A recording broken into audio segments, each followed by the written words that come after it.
If you enjoyed this human and cub adventure, please subscribe for more sci-fi stories every week. Lieutenant Vera Okafor had survived 3 interstellar deployments, a court-martial.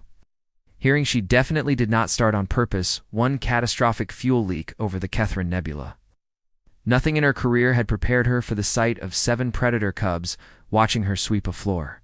She had been assigned to the diplomatic outpost on Veyrath Station for 6 months now.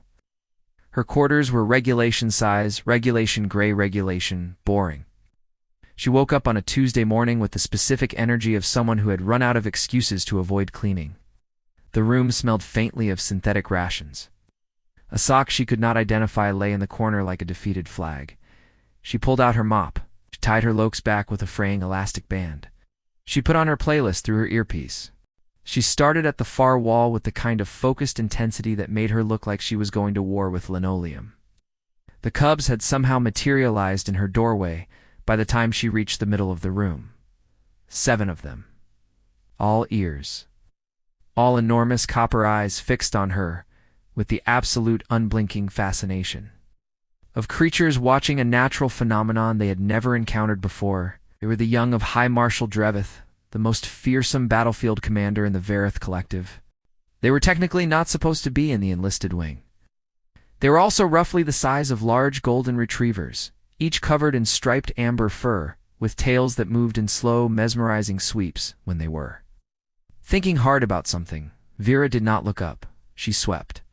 The smallest cub pressed its nose against the doorframe, made a sound like a very small earthquake trying to ask a question.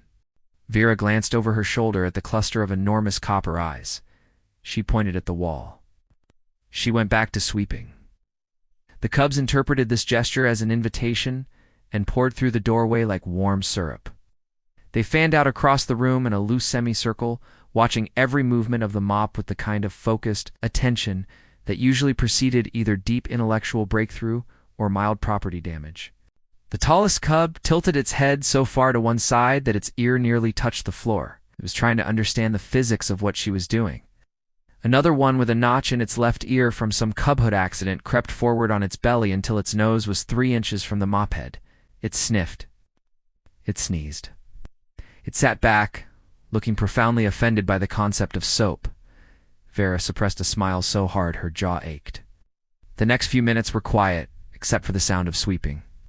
Then Notcher reached out one enormous paw and gently put it on the mop handle. Vera stopped. She looked at the paw. She looked at nature. Nature looked back with an expression that translated fairly clearly across species lines as something like, "May I try?" Vera let go of the mop. What happened next would later be described in her official incident report as an unplanned collaborative engagement with Allied personnel. Notcher grabbed the mop with both paws. It pushed. The mop went sideways. It went sideways very fast. It took out a water glass, a regulation issue motivational poster about teamwork to bootlaces hanging from the wall hook. The tallest cub lunged to grab the falling glass. It missed the glass. It caught the bootlaces. It looked at the bootlaces in its claws with the expression of someone who has won a prize they do not understand. The smallest cub sat in the exact center of the wet floor patch left by the mop, spun slowly. It seemed to find this deeply satisfying. Vera looked at the chaos. She breathed. She picked up the glass. She set it on the shelf. She retrieved the mop from Notcher with the calm of a woman who had once talked down a weapons system using only a datapad. She demonstrated the correct sweeping motion once more. Slow, deliberate, side to side. The cubs watched in complete reverent silence, as though she was revealing the secrets of the universe through the medium of floor maintenance. Then, the tallest one made a sound low in its chest. It was a sound Vera had learned over 6 months. It was the sound that meant competition has been declared. What happened in the next 4 hours would be spoken of in whispers among the station's diplomatic staff for years. The tallest cub, whose name in Veyrath clicked and rumbled in ways human throats could not manage, Vera had simply started calling him Captain, had disappeared from the room at a dead sprint. He returned 30 seconds later, dragging a secondary mop from the cleaning supply closet at the end of the hall. He presented it to Vera with the gravity of someone handing over a ceremonial weapon. Vera accepted it. She handed it back. Captain understood immediately. He took his position at the far end of the room. Nachir made a sound that was clearly a protest about territory jurisdiction. Vera assigned zones with hand gestures. She pointed at Nachir. She pointed at the left quadrant of the room. She pointed at Captain. She pointed at the right quadrant. She pointed at herself. She pointed at the center. They all began sweeping at the same time. The smallest cub, who had contributed nothing so far to the structural integrity of the operation, sat up very straight. It looked at the room. It looked at itself. It looked at its own paws. Then it walked very deliberately to the corner where Vera's dust cloth sat folded on the shelf. It pulled the cloth down. It held it in its mouth. It began wiping the baseboard with extraordinary seriousness. A fourth cub had located Vera's spray bottle of surface cleaner. Nobody was entirely sure how. It was now applying the cleaner to the window in what could charitably be described as an abstract pattern. A fifth cub was attempting to fold the blanket on Vera's bunk. It had the blanket inside out. It was also sitting on it. These facts did not appear to discourage it. The sixth cub had disappeared entirely. Vera located it eventually behind her storage locker, reorganizing her boots by some internal logic she could not determine, but that appeared to involve smell. The seventh cub, the one with the fluffiest tail who had not yet done anything at all, sat in the middle of everything, watching the others with an expression of pure managerial authority, but had appointed itself supervisor. It made small sounds when someone's technique displeased it. It had opinions about the spray bottle application. It had opinions about the blanket folding. It had opinions about everything. Captain swept faster. Nachir swept faster in response. The small one polishing the baseboard had now polished a section, approximately 1 inch long, with profound dedication for 11 minutes. Flufftail, the supervisor, made a sound of approval. Small one looked up with an expression that Vera recognized across every species boundary in the known galaxy as pure joy at being seen. Vera swept her section. She felt the rhythm of the room settle into something strange. Something warm. Something that felt less like cleaning a room on a Tuesday on a space station far from home. Something that felt embarrassingly close to belonging. Then Captain swept his entire pile of dust directly into Nachir's freshly swept section. The moment that followed was loud. It involved a great deal of fur. The boot organizer emerged from behind the storage locker to investigate. The blanket folder launched itself off the bunk to intervene. Flufftail rose to its feet with the energy of a Supreme Court judge calling order. Small one kept polishing its 1 inch of baseboard. Vera put 2 fingers in her mouth. She whistled. The sound cut through the chaos like a blade through atmosphere. 7 cubs froze. They turned. They looked at her. She pointed at Captain. She pointed at the dust pile. She pointed at the dustpan. She raised one eyebrow. Captain looked at the dust pile. Captain looked at the dustpan. Captain looked at Nachir. Nachir looked back with an expression that said very clearly that the correct response here was to sweep the dust into the pan with dignity. Captain swept the dust into the pan. He did it slowly. He did it correctly. He held the dustpan out to Vera to inspect. Vera looked at it for a long moment. She nodded once. The sound Captain made in response was very quiet. It was the sound Vera had also learned. It was the sound that meant something like, "I wanted to be good at this," and I was. She set her mop aside at the 3-hour mark. The room was clean. It was cleaner than it had been when she moved in 6 months ago. It was cleaner than it had been during the formal inspection she had actually prepared for. Nachir's quadrant gleamed. Captain's quadrant was so thoroughly swept that the floor had developed a faint shine that Vera was fairly certain was not supposed to be there. Small one's baseboard section glowed with a devotion that bordered on religious. The blanket on the bunk was folded incorrectly in a way that was so specific it looked like an art installation. The boots behind the locker had been arranged in a pattern that made no spatial sense to human perception, but that was undeniably organized by something. The window had a spiral pattern of cleaner on it that caught the starlight coming through the station's outer viewport in a way that was actually quite beautiful. Flufftail sat in the center of the room, surrounded by the results of the operation. Its tail moved in slow, satisfied sweeps. It looked at Vera. Vera looked at the room. The version of herself that had woken up that morning planning to do a half-hearted sweep through felt like someone from a different timeline. She sat down on the edge of the bunk. She put her hands on her knees. She looked at each cub in turn. Captain was still holding the dustpan. He had not put it down. He was waiting. Nachir had sat very precisely, on the border of its quadrant, as though making a point about successful territorial management. Small One had moved on to a second inch of baseboard. Boot organizer had come fully out from behind the locker. Blanket folder was sitting on the now incorrectly folded blanket with every appearance of satisfaction. Spray window was lying on its back near the viewport, looking at its own abstract contribution to the glass. Flufftail kept watching her. Vera realized she was smiling. She realized she had been smiling for probably 2 hours without noticing. She reached out. She put her hand on top of the dustpan. Captain was still holding. She looked at him. She said in her quietest, most serious voice, the only Veyrath phrase she had memorized, because the station's xenolinguist had told her it was the most important one. She said it meant well done, soldier. Captain made a sound she had never heard from him before. It was high. It was soft.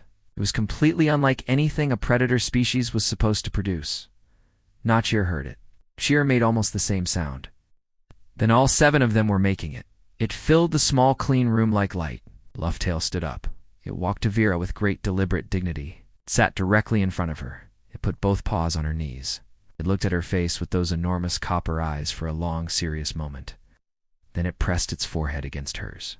The gesture meant something in Veyrath culture that Vera's briefing documents had. Described as difficult to translate for non-collective species, but roughly equivalent to you or one of us now. Vera did not move. She breathed. Outside the viewport, stars drifted past in their ancient patient arcs. Inside the room, 7 predator cubs settled around her in a loose, warm circle on the floor. She had not planned to clean so thoroughly on a Tuesday. Small One was still polishing the baseboard. Boot organizer had gone back to the boots with renewed purpose. Captain finally put down the dustpan. He put it down gently. He lay down beside it like he was guarding it. Notchier draped itself across Vera's feet. The room smelled like soap now instead of synthetic rations. The sock in the corner was gone. She did not ask where it went. Some things did not need explaining. What had started as a woman trying to avoid feeling lonely in a room too far from home had become something that had no regulation name, no mission designation, no official diplomatic significance whatsoever. It was just 7 young creatures who had watched a human show them what it looked like to take care of something small, something ordinary, something that mattered anyway. They had decided, without discussion, without orders, without any directive from High Marshal Veyrath, that this was worth doing right. That she was worth doing right for? Vera looked at the window with its accidental spiral of starlight. She looked at the baseboard getting its 3rd inch polished with absolute devotion. She looked at Captain asleep beside his dustpan like a sentinel keeping watch over the most important thing he had ever been trusted to carry. She did not cry. She was a lieutenant. She had survived 3 deployments. She had excellent professional composure. The tears on her face were entirely a coincidence. High Marshal Veyrath received the incident report at 0600 station time. He read it 3 times. Read the section titled Unplanned Collaborative Engagement with Allied Personnel 4 times. He was a creature who had commanded fleets across 6 star systems. He had negotiated treaties that reshaped border agreements between civilizations. He had never, in his long, decorated military life, read an incident report that included the phrase, "Cubs swept floor with significant enthusiasm," as a key event notation. He summoned Vera to his office at 0800. She arrived in pressed uniform boots, perfectly polished, standing at attention with the expression of someone who had prepared a reasonable defense. Veyrath looked at her for a long moment from behind his enormous command desk. He was 3 times her height. His amber fur was streaked silver at the temples. His copper eyes were the same color as his cub's eyes, but they held 40 years of command in them like sediment at the bottom of a deep lake. He said nothing for long enough that Vera had begun internally drafting her transfer request. Then he said in his low, rumbling, heavily accented standard that his cubs had never cleaned anything in their lives. He said this not as an accusation. He said it the way someone says a thing they have been carrying for a while and have finally found a place to set it down. Vera said that they had seemed motivated. Veyrath looked at the report again. He looked at the section where she had written that the smallest cub had polished approximately 4 inches of baseboard across the duration of the session. He made a sound Vera had never heard from him before. She realized after a moment that it was laughter. It was enormous, quiet laughter that moved through him like a slow tide. He dismissed her. He told her to expect visitors, said it in the tone of a warning dressed up as a courtesy. She thanked him. She left. She was back in her room for exactly 40 minutes before all 7 cubs appeared in her doorway again. This time they were not empty-handed. Captain had a bucket. Nachir had 2 cleaning cloths folded under one arm with military precision that Vera suspected had been practiced. Small one had the dust cloth from yesterday back in its mouth, because clearly that was its cloth now, and the relationship was permanent. Boot Torganizer was carrying Vera's spare boot polish in both paws with the careful reverence of someone transporting something fragile. Blanket Folder had a fresh set of regulation linens pulled from somewhere Vera chose not to investigate. Spray Window had the spray bottle back, and had also somehow acquired a second spray bottle, which felt like an escalation. Flufftail walked in last. It carried nothing. Sat in the center of the room immediately. It resumed its supervisory position with the air of someone who had never stopped being in charge. Vera stood in the middle of her already clean room looking at 7 cubs who had arrived prepared for a second session of something that had not yet been scheduled. She looked at the window she had cleaned yesterday. She looked at the floor that still had a shine on it. She looked at her boots, which she had polished herself that morning. She understood. This was not about the cleaning. This had never been about the cleaning. She went to her locker. She pulled out her secondary mop from where she had placed it specifically because some part of her had suspected. She held it up. 7 pairs of copper eyes tracked it like it was a star going nova. She pointed at the door. She pointed at the corridor outside. 7 cubs looked at the corridor. 7 cubs looked at each other. Flufftail stood up. It made the declaration sound. The competition had been expanded to a second venue. The next 6 hours were later described by Station Commander Yilis Petrov in her weekly summary dispatch as a hygiene initiative of unexpected scope. The corridor outside Veyra's quarters had never been cleaner. The common area at the end of the enlisted wing had never been cleaner. The water station alcove had been cleaned so thoroughly that the base material of the wall appeared to have changed color. Small One had claimed the water station alcove entirely as its personal territory. It polished surfaces. It polished them again. It developed a circular motion technique that it performed with the focus of someone meditating. Other cubs attempted to encroach on the alcove. Small One did not growl. It did not snap. It simply sat more squarely in the center of its territory. It polished with more intensity. The encroaching cubs retreated. Even Flufftail respected the alcove. Vera watched all of this from the corridor with her mop. She was cleaning alongside them. She had not planned to spend her day off cleaning the enlisted wing corridor of a diplomatic space station with 7 predator cubs in a self-declared competition. She was doing it anyway. Captain had pulled ahead on floor coverage. Notcher had pulled ahead on surface height, claiming the wall panels. They had developed a rivalry that was conducted entirely in silence, except for occasional, extremely pointed looks across the corridor. Boots Organizer had found a storage closet at the far end of the wing and had reorganized its entire contents. Nobody had asked it to do this. The storage closet would later be found to be organized by a system that took 3 xenolinguists 2 days to decode, but that was entirely internally consistent. Blanket Folder had moved on from blankets to refolding the emergency kits in the wall alcoves. The kits were regulation issue. Were now folded better than regulation issue. They were folded like origami. Vera checked one. Everything was still inside. Everything was just also now beautiful. Spray Window had moved to the viewport panel at the end of the corridor. The viewport was enormous. The viewport now had 2 spiral patterns on it because the cub had decided that one spiral was insufficient and symmetry was important. The starlight came through both spirals. It scattered across the corridor floor in a pattern that stopped 3 passing crew members in their tracks. One of them took a photograph. Vera looked at the light on the floor. She felt something press warm against her leg. She looked down. Flufftail was standing beside her. It was watching the light too. It made a very small sound. Vera put her hand on top of its head between its ears. Flufftail leaned into her hand with the full weight of its considerable dignity. They stood there together in the light from the spiral window at the end of a clean corridor on a Tuesday that had become something else entirely. Something that had no mission classification. Something that had no diplomatic framework. Something that 7 young creatures had built out of a mop and a dust cloth and the sight of a woman who took ordinary things seriously because ordinary things deserve to be taken seriously. Flufftail made the declaration sound again. Small One emerged from the alcove. Captain looked up from the floor. Every cub in the corridor turned toward Vera. She raised her mop. She pointed forward. They moved together,